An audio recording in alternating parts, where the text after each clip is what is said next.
how do you become motivated? How do you find motivation? Not just temporary motivation that lasts 30 minutes after the talk, but a motivation that stays with you for as long as possible. The secret is in the dua that Musa alayhi salam makes. When he goes, he sees some injustice, he tries to intervene, he kills a man by mistake. Who knows, what did he say straight away? Innahu huwal ghafurur rahim.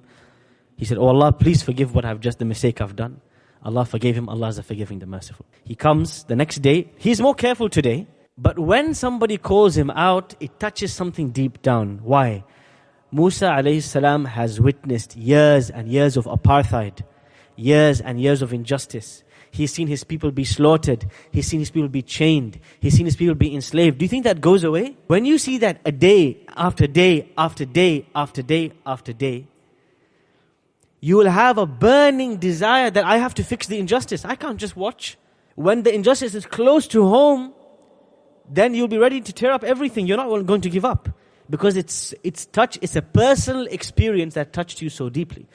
One of the things that keep people motivated for a long period of time is personal experiences. Negative personal, not positive, negative personal experiences. Here, let me ask you another example of apartheid. Who ended apartheid in South Africa? Nelson Mandela. You guys should know this. This is important history. Okay. Nelson Mandela. Did he just wake up, make a TikTok video, and then he became the Prime Minister? Does anybody know how many years he was imprisoned for? You can check ChatGPT. 25 years? 27 years roughly. He was imprisoned for 27 years. Was it a normal imprisonment? Solitary confinement for 27 years. Why? What did he do wrong? He just said blacks and whites should have equal rights. There shouldn't be a bench that says whites only. There shouldn't be a bus that says whites only. Just to speak up for that, he was in solitary confinement for 27 years. When he came out, did he retire? He had doubled the motivation. This is the motivation that we need. We're not looking for motivation that ends day after tomorrow. We want the motivation that becomes a burning fire that never leaves you. One of the important parts of motivation is to tap into your own personal life, your own personal experiences. Allah subhanahu wa ta'ala leaves you clues in your life. Things happen in your life. When you look back, you say, this is the day that I realized this happened to me. I saw this happen, therefore I will never let it happen again. You'll be a man or a woman on a mission. Why? Because it happened to you personally. Personal things happen to you. And this is Allah subhanahu wa ta'ala pushing you in a particular direction, giving you a permanent fire. Not a motivation that lasts for 2 days. You see, you can only fake motivation and manufacture motivation for so long. At some point it disappears. You can only put oil on the fire so many times before it disappears. But the deep motivations are intrinsic. They are not dependent on outside people and company and environment. And the deep motivation comes from within yourself, within your past, within your love of Allah, within what you want to see in the hereafter. What does Ibn Qayyim rahimahullah say about al-himma, about motivation?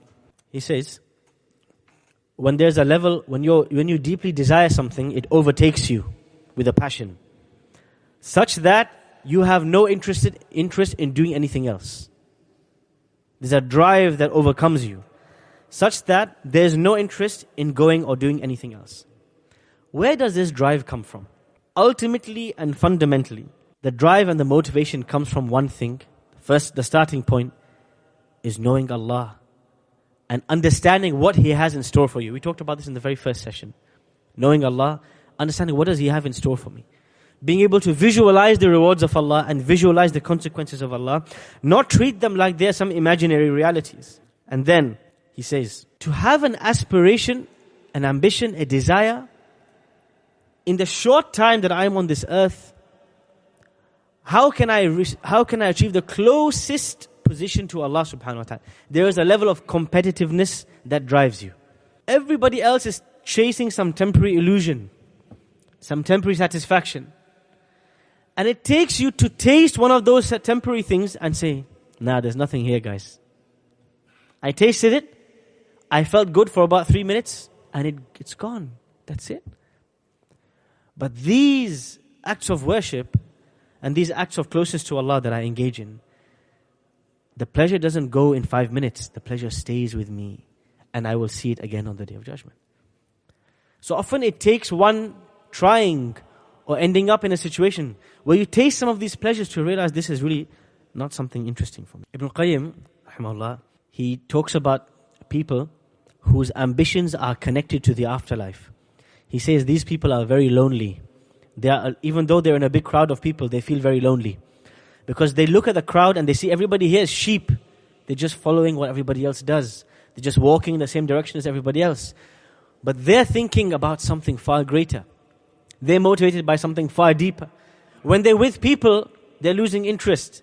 But when they're with Allah, or when they're working towards their goal to please Allah, they are deeply motivated. One of the most important ways to receive that motivation, especially if you're lacking, your motivation is finished, your himmah is zero, is to be around people of himmah.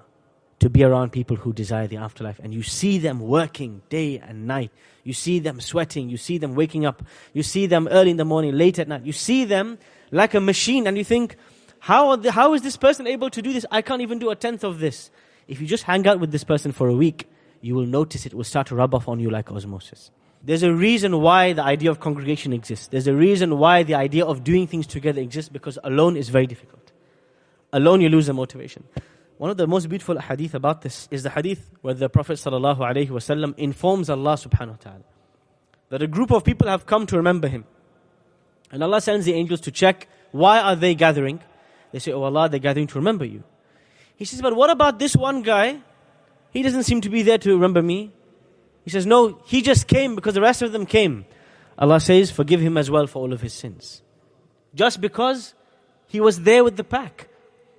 And so this is something that we have to realize. Motivation is often linked with the company that we keep. If we keep the company of people who are just on survival mode every day of their life, we will also become in survival mode. It often happens in work environments. You end up in a work environment 9 to 5 or 9 to 9, 12, whatever your hours are. You're working. You end up around the same people 12, 9 hours a day. You end up sharing the same aspirations as them. You go to work one morning. Yeah, you go to the kitchen, you go to the pantry, or you're driving a taxi and you end up talking to the other drivers, or you're a plumber, you end up with the other plumbers one day and you're chit-chatting, and what are they talking about?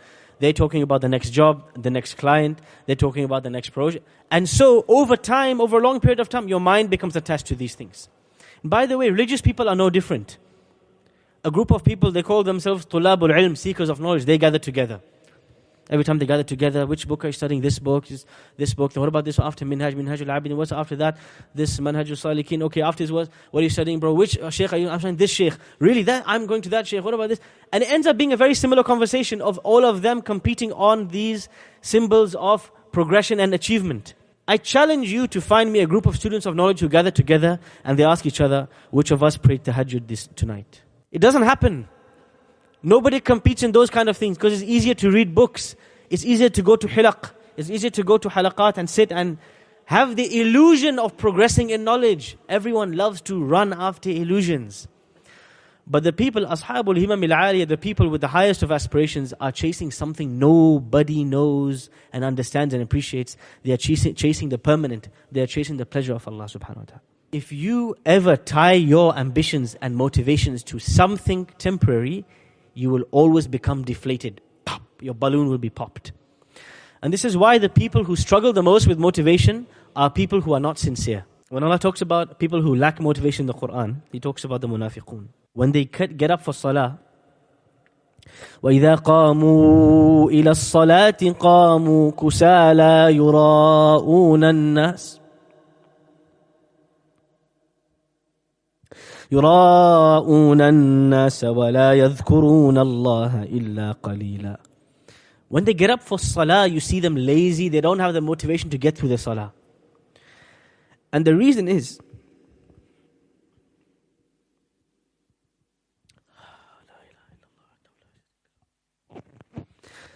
that fundamentally they are not interested in the pleasure of Allah and they're only doing it to put up an appearance to other people.